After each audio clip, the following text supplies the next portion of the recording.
Accounting principle या accounting concept में आगे बढ़ते हैं, तो अगला अकाउंटिंग कंसेप्ट मैं अभी आपको समझाऊंगा और वो है एक्रूअल कंसेप्ट।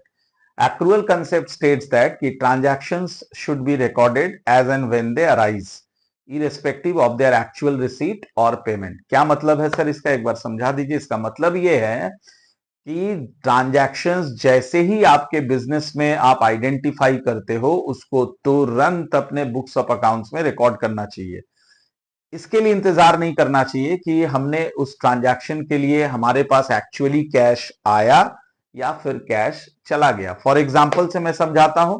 सपोज आपने किसी को गुड्स सेल किया है ऑन क्रेडिट, उधार में बेचा है, और वो आदमी आपको पैसा 1 साल के बाद देगा, तो क्या आप उसको अपने सेल्स में रिकॉर्ड करेंगे या नहीं करेंगे? बिल्कुल करेंगे। एंड यही है एक्रूअल कंसेप्ट।